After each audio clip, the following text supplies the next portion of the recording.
in the urine, we know that glucuronidation is one of phase 2 drug metabolism. So this implies that this phenytoin sodium undergoes both phase 1 and also phase 2, and after the phase 2 metabolism, it's excreted by the urine mainly as glucuronides or as part of the glucuronide.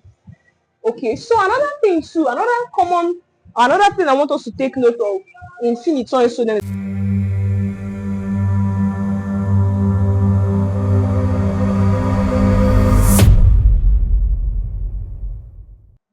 Looking at the synthesis of phenytoin sodium, phenytoin sodium is a salt of phenytoin. So it implies that, or we already know that the salt form of most drug molecules are always more polar than the drug molecule itself. And phenytoin sodium is what is commonly used in clinical practice. Okay, so this is the chemical reactions or the equations leading to the synthesis or production of phenytoin sodium. First of all, 2 moles of benzaldehyde. This is 1 mole of benzaldehyde. This is another mole of benzaldehyde. So these 2 moles of benzaldehyde undergo what we call condensation reaction. Condensation reaction is a type of reaction. Let me explain it in simple terms, where two different molecules, they combine together with loss of water. Like there's loss of water when they combine together to form another new compound, another new molecule. So they undergo these 2 moles of benzaldehyde, which is this and this. They undergo condensation reaction in the presence of sodium cyanide, or when sodium cyanide is added to them. And when they undergo this condensation, they produce, or they lead to generation of this compound here called benzoin. They lead to this compound called benzoin. So benzoin undergoes oxidation reaction. We know what is oxidation.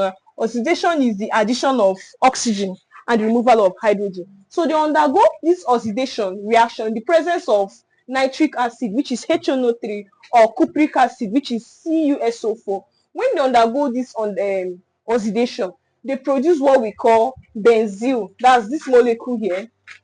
These 2 benzene rings fused with 2 carbon atoms. So benzoin undergoes oxidation in the presence of HNO3, HNO3 and CuSO4 to produce benzyl.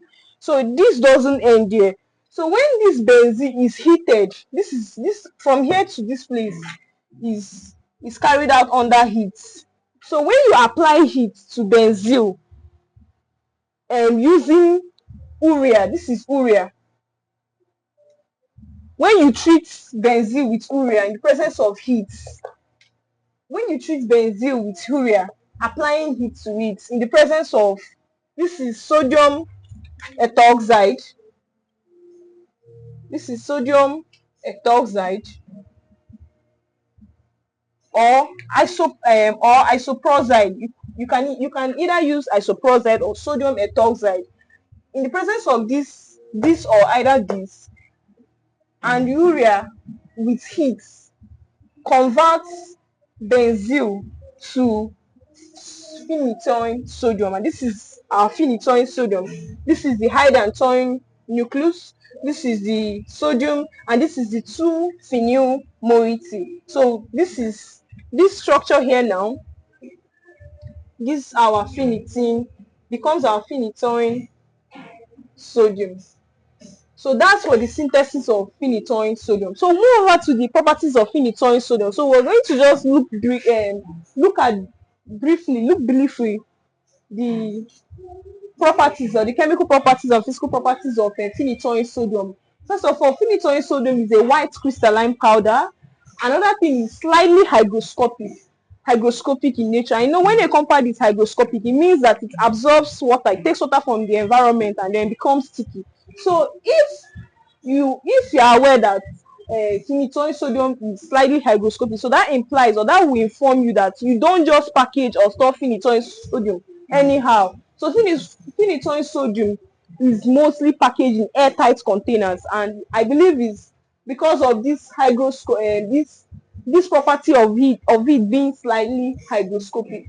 Another thing is that phenytoin sodium is extensively metabolized in the liver. We know that in the liver we have phases of drug metabolism. We have the phase 1, the phase 2. So when phenytoin undergoes its metabolism, it's converted to 5,4-hydroxyphenyl 5-phenylhydantoin. And one thing with these metabolites of phenytoin is that it is inactive. So it's once it's broken down to 5,4-hydroxyphenyl 5-phenylhydantoin, it is excreted out. It becomes, it's taken out of the body. So it doesn't, this metabolite here being inactive means that it doesn't go into further metabolism, maybe phase 2. So once it's broken down into this form, it's excreted out of the body. Another thing is that phenytoin sodium is excreted initially in the bile. Is excreted initially in the bile and then subsequently in the urine in large part as the glucuronide. So in the urine, we know that glucuronidation is one of phase 2 drug metabolism. So this implies that this phenytoin sodium undergoes both phase 1 and also phase 2. And after the phase 2 metabolism, it's excreted by the urine mainly as glucuronides or as part of the glucuronide.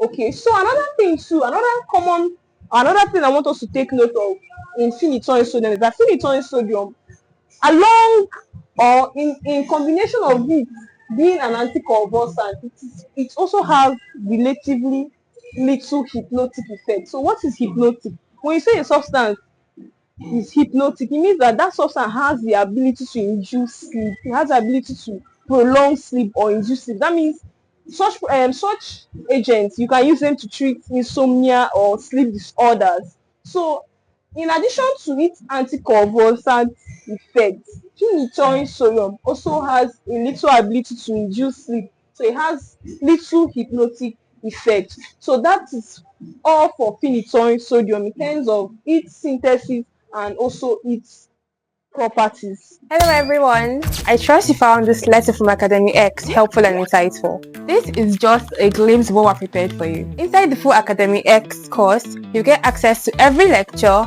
solved examples, quizzes, and study resources you need to excel in this subject. To unlock a complete learning experience, simply click the link in the description below. Join us at Academy X, where we bridge the gap between knowing and truly understanding. See you inside the full course.